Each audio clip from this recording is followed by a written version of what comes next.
একজন মহিলাকে দিনের পর দিন ধর্ষণ করা হয়েছে।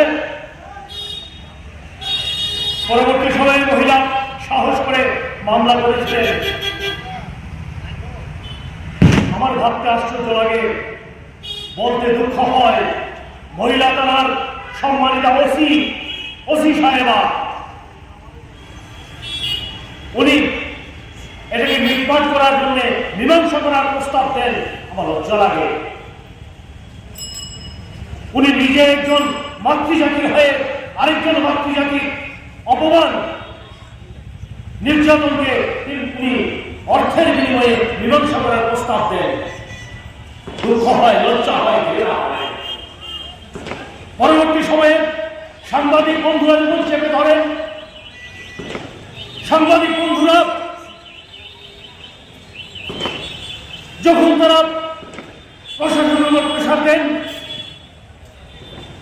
পরবর্তী সময়ে বাধ্য হয়ে দুজনকে অ্যারেস্ট করা হয়েছে। আমি জানি না তারা অপরাধী কিনা। এটা আইনের মতো চলবে, বিচার ব্যবস্থার মতো চলবে। কিন্তু প্রশাসনের তরফ থেকে মীমাংসা করার প্রস্তাব দেওয়াটা ঠিক নয়। শুধু এই ঘটনা না, আরো অনেক ঘটনা আছে যেটা রাতের অন্ধকারে গোপনে মীমাংসা হয়ে যায়। আরেকজন প্রাক্তন বুথ সভাপতি ভয়ের বিশিষ্ট সাংবাদিকের উপর আক্রমণ করে প্রকাশ্য দিবালোকে, এমনকি পুলিশ অফিসারের কাছ থেকে মোবাইল ছিনিয়ে নেয়। এত বড় স্পর্ধা কোত্থেকে পায়? তাহলে কি আমরা বলতে পারি না এই রাজ্যে আইনের শাসন নেই? আমি সরকারের বন্ধুদের কাছে, অফিসারদের কাছে আমি আবেদন রাখছি, আপনারা কঠোর হাতে মোকাবেলা করুন। রাজ্যের পরিস্থিতি কিন্তু দিনের পর দিন ভয়ঙ্কর পরিস্থিতির দিকে যাচ্ছে, একটা অশনি সংকেত দিচ্ছে।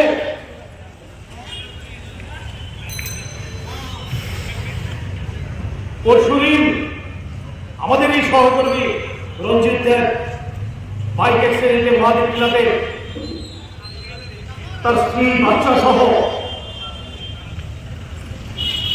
অ্যাক্সিডেন্টের সম্মুখীন হয়েছে। রঞ্জিতের ঘটনাস্থলে মারা গেছে। এটা কার পাপের ফল? আমরা যতটুকু জানতে পেরেছি, এটা কার বোঝাই বোলেরো গাড়ি ফরেস্ট অফিসারদের খাওয়া খেয়ে দ্রুত বেগে ছুটছিল। সেই ডাইরেকশনে এখানে এসে ওই বাইকটাকে এমন জোরে ধাক্কা দেয়, বাইকটা দু টুকরো হয়ে যায়। আমি আরক্ষা প্রশাসনের কাছে আবেদন রাখছি, ওই জায়গায় যে চৌমুনিগুলো হয়েছে হাইওয়ের পাশে, ওইখানে ট্রাফিকের ব্যবস্থা করুন, নতুবা আরো অনেক প্রাণ যাবে। এরপর আমি জানতে পারলাম যে কোনো একটা অফিসার মহল, আমি নাম বলবো না, দপ্তর বলবো না, এটাকে রফা করার জন্য যে গাড়ির ড্রাইভারকে আটক করা হয়েছে বেলভাল সামগিরি, এটাকে রফা করার জন্য কেউ কেউ আবার প্রস্তাব দিচ্ছে মানুষের মৃত্যুতেও রফা, শ্রীলঙ্কাহানি ধর্ষণও রফা। এটা কি রাজ্য চলছে? কি প্রশাসন চলছে? রাজ্যের মুখ্যমন্ত্রী মানিক সাহা, ডক্টর মানিক সাহা বলেছেন, আমি আরক্ষা প্রশাসনকে ফ্রি হ্যান্ড দিয়ে দিয়েছি, আইন আইনের মতো চলবে। আমি মুখ্যমন্ত্রীর উদ্দেশ্যে বলতে চাই, আপনি কথায় কাজে এক থাকুন।